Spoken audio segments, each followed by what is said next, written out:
For 17 years, I've looked at this exact photo of my sister Sarah and her boyfriend Michael. It's the last picture ever taken of them, or so we thought. They went camping in the Cascades in '88 and just disappeared. The tent was there, the fire was cold, but they were gone. I was supposed to go on that trip, but I canceled at the last minute. Then, in 2005, a hiker found a taped-up film canister in a creek bed 3 miles downstream, and the final 24 hours of their lives finally came into focus. If you've ever been haunted by a question that has no answer, I think you'll understand what I'm about to tell you. My name is Christopher, and I'm 53 years old now. But for most of my life, I've been 17. I'm stuck at that age, back in the summer of 1988, trying to decide whether to go camping with my big sister or go to a party with my friends. I chose the party. It was such a stupid, selfish teenage thing. Sarah was 20. Her boyfriend Michael was 21. They were just golden. You know the type. They were in love, they were kind, and they were always trying to include me, their dorky little brother. "Come on, Chris," Sarah had said, ruffling my hair. "It's the North Cascades. Michael's bringing his camera. We'll get some epic shots. It'll be an adventure."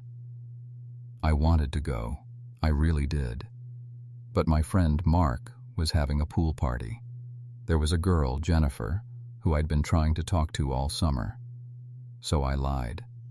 I told Sarah I had a stomach bug. I remember the look on her face. Just a small flicker of disappointment, but she smiled and said, "Okay, loser, next time." There was no next time. They left on a Friday. They were due back Sunday night. When Sunday night rolled into Monday morning, my mom started calling the ranger station. By Monday afternoon, my dad and I were in his pickup truck, driving the 3 hours to the trailhead, our guts twisting into knots. You see these things on the news. You see the empty campsites, the yellow tape. You never, ever think it will be your tent, your sister's hiking boot. But it was. The campsite was exactly as the photo shows. The big canvas tent, the 2 empty chairs, the ring of stones for the fire. But the fire was just black, cold ash. Michael's truck was still at the trailhead, untouched. Their wallets, their keys, everything was still in the tent. They were just gone. The search and rescue operation was massive. For 2 weeks, helicopters cut through the sky, and teams with dogs combed every inch of that mountain. They found nothing. Not a scuff mark, not a torn piece of cloth, not a drop of blood. It was like the forest just swallowed them. The official theories came fast. The lead detective, a tired-looking man named David, sat at our kitchen table and used words like exposure and disorientation. The primary theory was that they'd gone for a short hike, got turned around, and fell into a ravine. The second, darker theory was a bear or a cougar. My parents, it broke them. My mom just retreated into herself. My dad became obsessed. He spent every weekend for 3 years searching that forest, calling out her name until he physically couldn't do it anymore. The guilt I felt was, it's not a word. It's a thing. It's a physical weight. I should have been there. I was a stupid, skinny 17-year-old, but I would have been one more person. Maybe I would have made a noise. Maybe I would have stayed at the camp. Maybe. Those maybes will eat you alive. Years passed. 17 of them. The world moved on. I went to college, got a job in IT, got married, had 2 daughters of my own. But Sarah was always there. We never had a funeral. How can you? We just had a memorial. Her room at my parents' house was left untouched. It became a shrine. And that photo, the one of them in the chairs, sat on the mantelpiece. The last photo. Then came May 25th, 2005. I was at work, in a meeting about server upgrades. My cell phone vibrated. It was a number I didn't recognize. "Is this Christopher?" the voice asked. "Yes. Who is this?" "This is Detective Elizabeth Ryan with the King County Sheriff's Cold Case Unit." My blood went cold. Cold case. Those two words. We think we found something related to your sister's disappearance. Sarah. I don't remember driving to the station. I just remember standing in a windowless office, the fluorescent lights humming. Detective Ryan was the opposite of Detective David from 1988. She was sharp, energetic, and looked at me with this intense, compassionate focus. On her desk was a plastic evidence bag. Inside it was a muddy, dented, gray film canister. It was wrapped messily in black electrical tape. "A hiker found it," she said, her voice soft. "A man named Adam. He was hiking off trail, about 3 miles downstream from your sister's campsite. We just had a major spring flood, washed out a lot of old creek beds.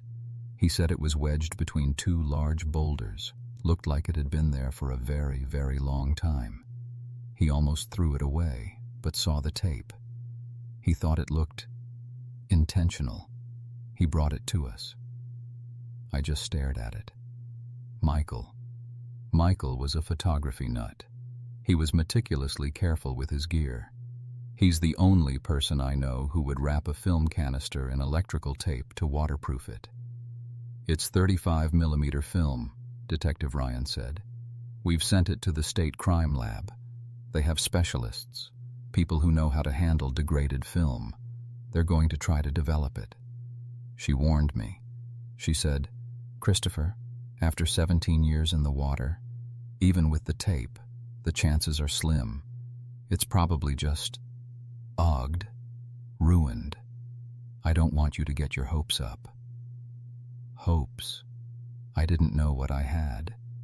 It felt like a grenade had just been rolled into the quiet, grieving museum my life had become. The call came 2 days later. The lab had managed to recover images. 24 of them. They're clear, Christopher," Detective Ryan said. Her voice was different, tense. "I need you to come in, and I think you should come in alone." I sat in that same sterile room. She slid a large manila envelope across the table. My hands were shaking so badly I could barely open the clasp. I pulled out a stack of 8x10 glossy photographs. The first few were gut-wrenching. They were happy. Photo 1. A shot from the truck, driving up the mountain pass. Photo 2. Michael, grinning, holding up the canvas tent bag. Photo 3. Sarah, laughing, hammering in a tent stake. Her hair was bright blonde in the sun. Photos 4 through 20 were more of the same. Michael filtering water by the creek. Sarah posing by the unlit fire pit, giving a goofy salute. A selfie, back when you had to turn the camera around and guess, of both of them, their faces pressed together. I was sobbing, just quietly weeping onto the table. It was them. It was like a postcard from the dead. These were the hours after that last photo on my parents' mantel. "Keep going," Detective Ryan said gently. I flipped to photo 21. My heart stopped. The photo was taken by Michael, from the campsite, pointing toward the trees. It was slightly out of focus. But there, standing between 2 thick Douglas firs, maybe 50 yards away, was a man, just watching them. He was tall, wearing a dark flannel shirt. You couldn't see his face. "Who is that?" I whispered. "We don't know," she said. "Look at the next one." Photo 22. The man was closer now. He was at the edge of the campsite, and he was arguing with Michael. Michael, who was always so easygoing, had his hands up, palms out, in a calm down gesture. Sarah was peeking out from behind him, her face full of fear. This photo was clear. The man was in his fora. He was gaunt, with thinning hair, a scruffy beard, and a hard, angry look in his eyes. He had a distinctive scar, a small white crescent, just above his left eyebrow. My blood turned to ice. This wasn't an animal. This wasn't an accident. "Chris," she said, bracing me. "The last two." I turned the page. Photo 23. It was chaos. The photo was blurry, dark, and taken from a low angle. It was clearly inside the tent, looking out the unzipped flap. You could see a pair of denim-clad legs. A struggle. A hand. Michael's hand, I recognized his watch, was blurred, as if swiping at something. Or someone. My God. Sarah must have taken this, while Michael was fighting. I turned to the last one. Photo 24. It was almost black. A flash had gone off, illuminating the inside of the tent's canvas roof, and a shape. A dark shape, lunging. It was a shoulder, an arm, a flash of denim. It was the man. He was coming into the tent. That was it. The end of the roll. The end of their lives. I must have blacked out for a second, because the next thing I knew, Detective Ryan was holding a cup of water to my lips. "They were murdered," I said. It wasn't a question. The word felt like acid in my mouth. "Yes," she said. "We believe they were." Michael must have tossed the canister during the argument, maybe into the bushes near the creek, trying to save it, trying to leave a witness. And it worked, Christopher. After 17 years, it worked. The case was officially reopened as a homicide. The what-if of guilt I had carried for 17 years was replaced by a new feeling: rage. A cold, burning, all-consuming rage. Detective Ryan and her team went to work. This was 2005. The internet was a thing. America's Most Wanted was still on the air. They released Photo 22, the face of the man with the scar. The world exploded. For the first time, we weren't just the sad family of the missing campers. We were the family of the victims. The media blitz was insane.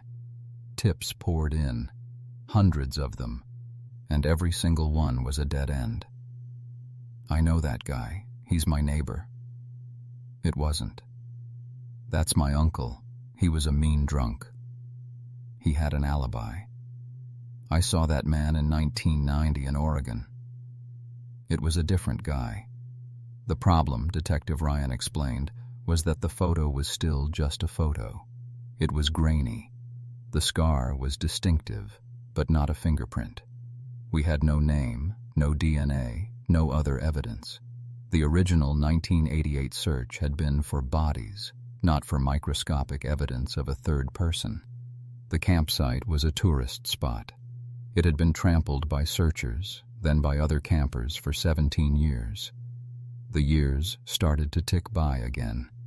2006, 2007, 2010. The new hope that had surged through us in 2005 began to curdle. It was a second death. We had this ghost. We had his picture. We knew what he did, but we couldn't find him. I became obsessed. I lost sleep. My marriage, already strained by this old grief, nearly buckled. I spent weekends I should have spent with my own daughters driving to small towns in Washington and Oregon, pinning that grainy photo to bulletin boards in diners and bait shops. I was hunting a ghost. My parents both passed away. My dad in 2009, my mom in 2012. They died without knowing. They died with that man's grainy picture on their fridge, next to the smiling photo of Sarah and Michael. By 2015, Detective Elizabeth Ryan retired. She gave me a hug at her retirement party. "I'm sorry, Chris," she whispered. I really thought that film was going to be it. The case went cold. Again. This time the quiet was worse, because now the silence wasn't just an absence. It was the sound of a man, the man with the scar, getting away with it. For another 5 years, I heard nothing. I learned to live with the rage. I focused on my daughters, on my job. I tried to be a good husband. I tried to put the ghosts to rest. Then in 2020, my phone rang. Mr. Christopher? My name is Detective Robert Miller. I'm with the King County Cold Case Unit. I've taken over Detective Ryan's files. I'm calling about your sister, Sarah. My heart hammered against my ribs. What is it? It's just... We have new technology now, he said, his voice young and energetic. Things Ryan could only have dreamed of. We're re-examining all the 1988 evidence and all the 2005 evidence. What 1988 evidence? I said. There was nothing. Not quite, he said. Back in 1988, the original search team bagged a few items as potential litter of interest. They were found about 100 yards from the campsite. A few beer cans, a cigarette pack. They were tested for prints back then, came up with nothing, and got filed away. They were never linked to the case. Detective Ryan pulled them in 2005, but back then, DNA testing. It wasn't what it is now. We couldn't get a profile from a touch sample on a can. And now? I could barely breathe. And now we can. We got a partial DNA profile from a Budweiser can. It's not enough for a direct match in the criminal database, but it's enough for forensic genealogy. I didn't even know what that was. He explained it. They could upload that partial profile to public genealogy websites, the kind people use to find their ancestors. They could find a third cousin or a great aunt of the person who drank that beer. They could build a family tree and trace it down. At the same time, he said, we're running Photo 22 through new AI enhancement software. It took 6 months. 6 months of agonizing silence. Detective Miller called me in March of 2021. We got him, Chris, he said. I broke down. I fell to my knees in my own kitchen, a 50-year-old man, and I wept. Here's what happened. The genealogy search built a family tree that pointed to 3 brothers who had lived in Snohomish County in the 1980s. The AI enhancement of Photo 22 had cleared up the image, not by much, but enough. It sharpened the scar. It gave a better sense of his facial structure. Detective Miller's team did surveillance on all 3 brothers. 2 were ruled out. One of them, a man named Thomas, was 63 years old, living in a rundown trailer in eastern Washington. He had a few DUIs and a minor assault charge from the 90s. They needed his DNA to match the can. They watched him for a week. Finally, he threw a cigarette butt out his car window. An officer, waiting, collected it. It was a perfect match. The DNA on the 1988 beer can was his. They brought him in. Detective Miller sat him in an interview room. For the first hour, he denied everything. He'd never been to that part of the Cascades. He didn't know those kids. He was just a guy, trying to get by. Then, Detective Miller slid a piece of paper across the table. It wasn't the grainy, AI-enhanced photo. It was Photo 22, the original, clear, 2005 print from Michael's camera. The picture of him arguing with Michael. The picture he never knew existed. Miller told me Thomas just stared at it. His face went white. He looked at the picture, then at Miller, and said, Where did you get that? Michael took it, Miller said, right before you killed him. And after 33 years, the dam broke. He confessed. Everything. His name was Thomas. In 1988, he was a poacher. He was up on that mountain checking illegal traps. He'd been drinking for 2 days. He saw their camp, this nice, pristine camp, and he just got angry. He saw them as privileged kids invading his mountain. He went down to scare them. He had his rifle with him. He started yelling at them to pack up and get out. Michael, trying to be the protector, stood up to him, told him to leave them alone. The argument got heated, just like the photo showed. Thomas shoved Michael. Michael shoved him back. Thomas told the detectives he just snapped. He raised his rifle and shot Michael. Just shot him. Sarah started screaming. She scrambled back into the tent. That's when she must have grabbed the camera. She was trying to document him. She was trying to fight back, the only way she knew how. Thomas heard the click of the camera. He saw the flash from inside the tent. He flew into a rage. He went into the tent after her. He confessed to killing her too. He spent the rest of the night in a drunken, terrified panic. He knew he was in trouble. He used their own camping shovels to bury them, deep in the woods, far from the trail. He tried to naturalize the sight, making it look like they just wandered off. He took their wallets to make it look like a robbery, tossing them in the river miles away. He searched everywhere for the camera. He found it, smashed it to pieces. But he never found the film. He never knew Michael had swapped canisters. He never knew that in the middle of the argument, Michael must have recognized the danger, palmed the canister with the crucial photos, and tossed it into the deep, rocky creek bed, while leaving a decoy roll in the camera bag. Michael's last act on Earth was to give us the truth. The trial was last year, 2024. I sat in the front row every single day. I watched this man, Thomas.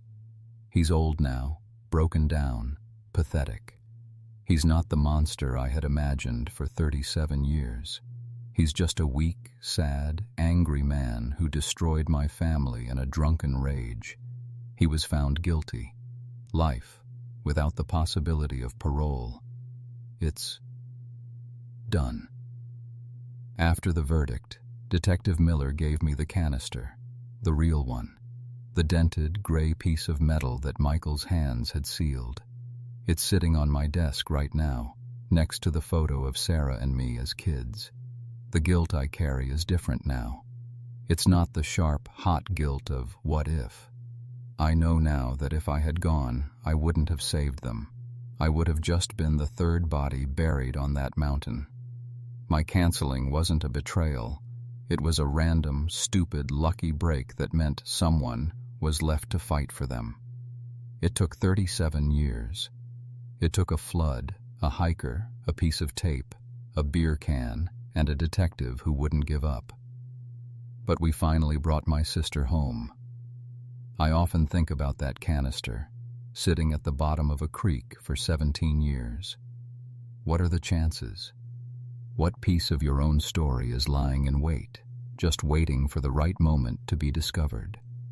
Subscribe if you believe every truth eventually surfaces.